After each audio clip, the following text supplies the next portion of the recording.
etiefo ensem ya beto menim na e wose me woso emamo na enya asampon hene ni wuya na nka enyama hyehye sumasi a ye nim ho hwe eya former pechi hene ababonten e de nsem ya beto dwa na anso na beto aso no subscribe na click notification bell no eno ene down screen so sisi a we ya na say latest news bia ba wonsa ebeka former pechi hene a ye fene na Jemfi Mensa Bonsu wode nsem bia beto dwa nsem a wo kan efa eye pechi hema ne ho no obehu ne se dabi pechi hema ne sebe ewudisem no eyade a edilitrim na nsem a mede ba nia me ma oti ase the last time I made the ban I think the last time I made kasa no meka nsem a eye pechi hema na nkasa ne nua a wodi nechi a ye fe no na na efri yen ana akwesi efri ye wono nso wode beto dwa etrese sebe pechi hema no eyade a na wo bo abropan e wo pechi number 1 ho na ne nua panyi a wode wono pechi hema ne si ade so no wono e na waba abonten a wo kasa ne nua panyi no na wono e na wotumfo sai tutu efa no se wo meda ne pechi hene wode nsem bia betu dwa etiefo nsem ne nya ize obeka se na trese nua pa na otumi boni nua ana wo boni nua no eye abro se na sanya me boni din etrem no na Jemfi Mensa Bonsu we your former chief of pechi number 1 na wose wono no we yo bia wono ana wotete eye pechi hema no wono atese we ye nechi ba a oto aso mienu nto no ana otete no ma na nyi like ono atese enye maame baako papa baako yefunu baako na omu ni omu film na wono eye nana Jemfi Mensa Bonsu no otumfo edini siade so in 2012 na anza no otumfo krade no betina ekonjane so in 2012 no na wa bre for be 14 good years for eye ekonwa no eye pechi number 1 ana pechi hine title no na wa bre for 14 good years in 2012 na otumfo share nenimonyam ede ne tina ekonjane so na otumfo share nenimonyam de ne tina ekonjane so no na wono as pechi hine no ese wo select pechi hima eno ka se sesebe akondwa ebekọ abonten de na nka enka fie ena wo fa wono ani nua pechi hima ani dinde na ya santo abonsu ono ani nua wo fa no as pechi hima just after 5 months ono beda ni pechi hine no ena wo fa wono ani nua se won beda ne eye pechi hima na wo se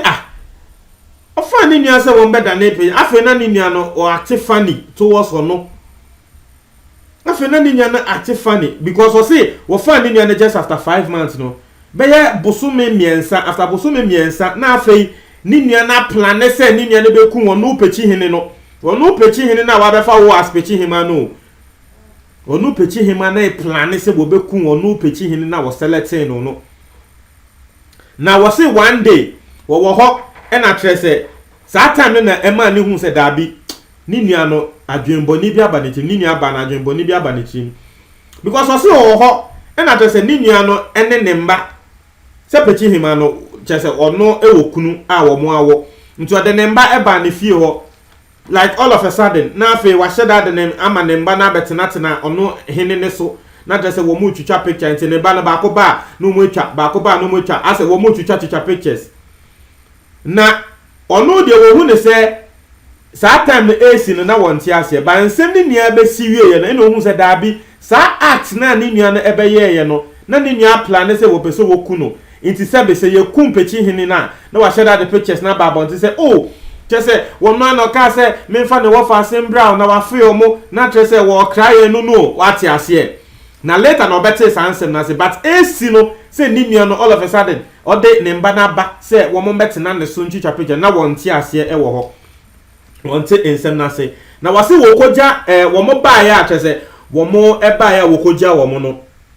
e na atwese ohun se dabi ni nia na bopa enkrofo bi gina kwan so twen se wo mo bekun wo no pechi hene no na de ebo a wo no pechi hene ne se na asante hene ede ne si ade so no asante hene trene se wonu pechi hene no won bomoden na wonya puntunjuma e wo pechi number 1 ho na woye puntunjuma wonu asante hene nankasa beba pechi ho na tese wabe hye nanimonyam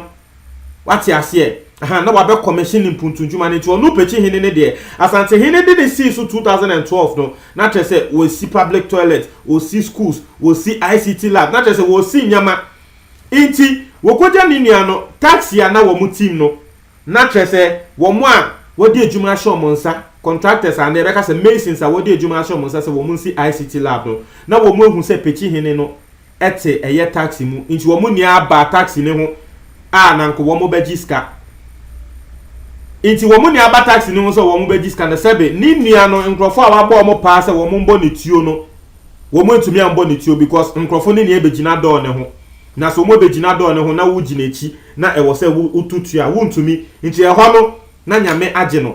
nti nkrofo ana ni nia na abo mo pa no wo mo san so ekogina junction bi so a wo mo twen because o mu nim se ni nia no otena taxi nim no obeba be fa sa junction ne so na ono so nyame boa no odu junction ne so no na nkofo na expect say because eye junction na eye cars eche wo ho nti car bia edu ho a wo twen nti na nkofo na expect say taxi na wo tim no edu ho a wo be twen ansa na wa branch nti momo twen na wo mo be branch ni mu na tese dimayao wo mo abonitio but nyame boa no because o mo car ni du ho no na cars bia ni ho nti taxi ni de wan twen kra nti o mo move here nti o mo move straight and o mo say bullets bia fly bim na tese ono ka no wonim die si nti na kola bia wote ka ni na ka say o mo shoot ye na fe na kola no mo je nyu ni say no say nti eho na Hello FM for wo mo report ye say yakobo pechi hini tuo na wasi before that no de ema nsem wania atwe na adwen ba so wo hu se dabi eye ninua na agbopa ne se wasi before that no na woko program bi ema abrante bi begina na nchen na abrante ne ye se wone no ebo nkomo wone onu pechi hini na ebo nkomo na abrante ne tre ne se minimum wo ye pechi hini wo ye hene minimum na onu pechi hini no tra abrante ne se dabi benya hini wasi dabi minimum wo di ade wo ye hini na pechi hini no o ye hini o na so wo tra abrante ne se menya hini wo bebia nti wasi eho no na abrante ne ka se oni abrante ne bon komo sa wo mo sresh for be 1 hour nti eho na abrante ne ka se wo kọ nti abrante ne ye se wo kọ no na wo no pechi hini no otu ni bottom na wo yi 100 cedis edema abrante ne se je na eye ne kre me ye hini me di hini wo pechi number 1 na udi ohu mi wo bebia afre me na me ye o fine nti sa abrante no se wo kan krofo ani nua no abo mo pa se wo mu meku pechi hini no nti abrante no be seek information nti abrante ne bai na pechi hini ne se nia woni abrante ne bon komo ne ahombrase abrante ne ko wo ma ni ska no na abrante na kasa hu se dabi pechi hini sebe wa ye me papa nti sa papa na pechi hini ne ya abrante no ene ma abrante no wo ko report ma eye police for se pechi hima na bo no pa ene 2 other people but ono abrante no woni pechi hini na be kasa ma we hu se pechi hini no a good man nti won di se wudi sem ni biom nti wo bo police for na mane nti pechi hini no na woni mi nsem we ni a embra ye tutu ni tio ni we no na woni mi nsem we ni a se abrante na kra wako police station ho akọ report na woni mhwe nti wo se police commander ne ti wo radio so say ya tu pechi hini tio no na trese police commander ne friend but before that na police commander ne craft friend say pechi hini wo de unya mra fa police station na nkomo bi wo ho wati ase enti nkomo aye ntumi ndi wo phone so enti no no de onim say obekwa akosra police commander ne na trese mo edi nkomo enti police commander ne ti wo radio so say ya oti wo Hello FM say ya bo pechi hini ni tio no na police commander ne friend fa say o wa him ati say ya bodo no say me we emergency unit say na police commander ne ka say o de gina ho me ba na police commander no ene ne nkola ba ho na police commander no so odu ho no wan ka hwe o asema wo bisa pechi hene ne say hwan na wo suspect no say obetumi edi because police commander no be so police commander ni trim no wo bia be ka kire no se pechi hima na abopa nti wono de se bibi se esi a obviously wonim se pechi hima no but wo kwere no wan fa nko hye pechi hine ne so se unua no because onim se eninia what ya say nti member police commander no so abaso wonim se ne aye kasa nti okwa na obi sa eye pechi hene ne say oh why na wo suspect no we di obi boni ana e na pechi hene ne say ah me ndi obi aboni yo but pechi hene ne say awo dwendwen na wo hu some steps bia ni nua pechi hema na e take care e na wo no ankasa bia mu ka tre police commander ne say ah me susu say be ye me nua ba no because nanse ya me wo hwa no de ne manaba wo ma betina me so etwa pictures nanse ya so me ko ne fie se me ko sra no obo se me wo hwa na tre se ne bank to a wo mo di 4 years 3 years no wo mo ba be tre me o mo ba be ka tre me pechi hene ne se da be na mewu ama wo mo be di ade because wo fa ase e na di ade wa sante amamre mu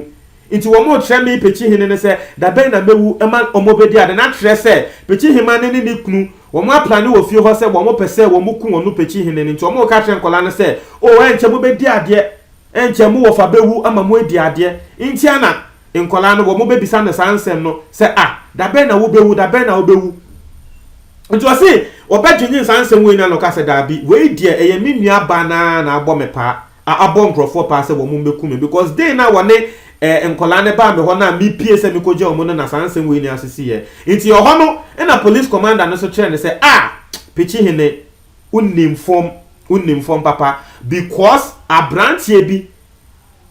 last week wo ba me office e be report here say ya bonne pa plus 2 other people say wo mumbekun ba abrantie ne say wo be hia wo e ma wo ye ne fine na wo ye ne fine nti wo si wo nya biom but wono ne namfofo mienu na wo mo ka ho na ya ba mo pa no wo mo de still wo mo se ejuma no mbeye na wo mo agiska because pechi hima ne say wo be mo muska ene asase etiefo we eye former pechi hene nankasa e na ba abonten ye de nsem wo ya betudwa